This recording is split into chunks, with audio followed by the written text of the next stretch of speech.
सिंघड़ की लड़ाई ये सिर्फ एक लड़ाई का नाम नहीं है, बल्कि ये मराठा शौर्य, रणनीति और स्वाभिमान की एक ऐसी जबरदस्त कहानी है जो आज भी हमें बहुत कुछ सिखाती है। तो सवाल ये उठता है कि आखिर कैसे कैसे एक अकेला किला एक इतने बड़े साम्राज्य के सामने चट्टान बनकर खड़ा हो सकता है। चलिए आज इसी असाधारण कहानी की परतों को खोलते हैं। चलिए वक्त में थोड़ा पीछे चलते हैं। साल है 1670 का दशक। जगह है महाराष्ट्र की खूबसूरत लेकिन उतनी ही मुश्किल सह्याद्री की पहाड़ियां। यहीं पर एक ऐसे संघर्ष की कहानी लिखी जा रही थी जो इतिहास का रुख बदलने वाली थी। तो आखिर ये सब शुरू कैसे हुआ? देखिए, एक तरफ था विशाल मुगल साम्राज्य जो पूरे हिंदुस्तान पर अपना परचम लहराना चाहता था, और दूसरी तरफ थे मराठा जो अपनी मिट्टी और अपनी आजादी के लिए किसी भी हद तक जाने को तैयार थे। यहां पर दो बिल्कुल अलग सोच टकरा रही थीं। मुगलों का मकसद था टोटल कंट्रोल, और इसके लिए उनके पास थी एक बहुत बड़ी सेना।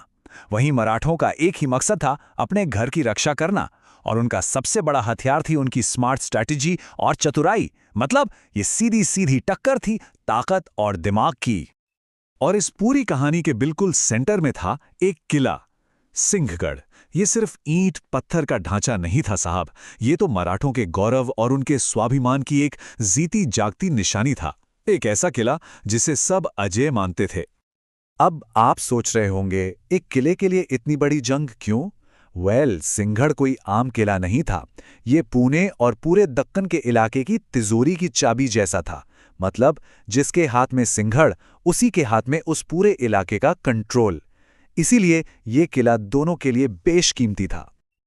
और इस किले को जीतना कोई बच्चों का खेल नहीं था। इसकी बनावट देखिए, सीधी खड़ी चट्टानें, ऐसे रास्ते जहां से गुजरना ही मुश्किल हो। और तो और किले के अंदर महीनों का खाना और हथियार पहले से ही जमा थे। यही नहीं, मराठा जासूस दुश्मन की हर एक हरकत पर नजर रखे हुए थे। इसे जीतना लगभग नामुमकिन था। तो अब बात आप पहुंची थी असली एक्शन पर। तलवारें खींच चुकी थीं। मुगलों ने ठान लिया था, कुछ भी हो जाए सिंहगढ़ पर कब्जा तो करना ही है। जरा वो सीन इमेजिन कीजिए। सुबह का वक्त है, चारों तरफ घना कोहरा, हल्की हल्की बारिश हो रही है, और इसी धुंध के बीच से मुगलों की एक बहुत बड़ी फौज किले की तरफ बढ़ रही है। माहौल में एक अजीब सा तनाव है। लेकिन ऊपर किले पर मराठे पूरी तरह से तैयार बैठे थे। जैसे ही मुगल पास आए, उन्होंने तीरों और पत्थरों की ऐसी बौछार की कि मुगलों के होश उड़ गए। पहला ही हमला बुरी तरह से फेल हो गया और मुगलों को भारी नुकसान के साथ पीछे हटना पड़ा। और यहीं पे हमें मराठों की असली ताकत देखने को मिलती है, उनकी जबरदस्त स्ट्रैटेजी और बेमिसाल बहादुरी। ये लड़ाई आप समझिए सिर्फ बाहुबल की नहीं थी, ये तो एक माइंड गेम था जिसमें मराठे उस्ताद थे। तो मराठों ने किया क्या? उनकी स्ट्रैटेजी कमाल की थी, एकदम 3 पॉइंट प्लान। सबसे पहले तो उन्होंने गुरिल्ला वॉरफेयर का इस्तेमाल किया, जिसे गनीमी कावा भी कहते हैं।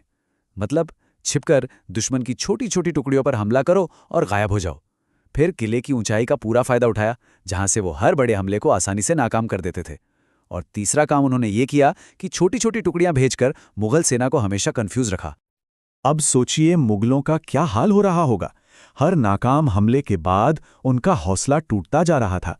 वो मराठों की बहादुरी और उनकी स्मार्ट स्ट्रैटेजी के आगे एकदम बेबस महसूस कर रहे थे।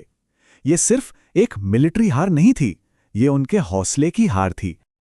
लड़ाई चलती रही, दिन बीतते गए, और फिर वो मोमेंट आया जिसने सारी कहानी पलट दी। वो निर्णायक पल जब हार और जीत का फैसला बस एक झटके में होना था। अब मुगलों ने सोचा, बस बहुत हुआ। उन्होंने अपनी पूरी की पूरी ताकत एक साथ झोंक दी। हजारों हजार सैनिक एक साथ किले पर टूट पड़े। ऐसा लग रहा था जैसे कोई इंसानी सैलाब आ गया हो। तो क्या यही था सिंघड़ का अंत? क्या इतनी बड़ी फौज के सामने वो मुट्ठी भर लोग टिक पाते? लेकिन तभी कुछ ऐसा हुआ जिसकी किसी को उम्मीद नहीं थी। एकदम अचानक मराठों ने ऊपर से पत्थरों और आग के गोलों की ऐसी बरसात की कि मुगलों की लाइनें तितर बितर हो गई, भगदड़ मच गई। सिर्फ एक बार, जी हां, मराठों को बस एक ही बार मुगलों का हौसला तोड़ना था, और उन्होंने वो कर दिखाया। बस वो एक सरप्राइज अटैक ही काफी था जिसने पूरी बाजी पलट दी।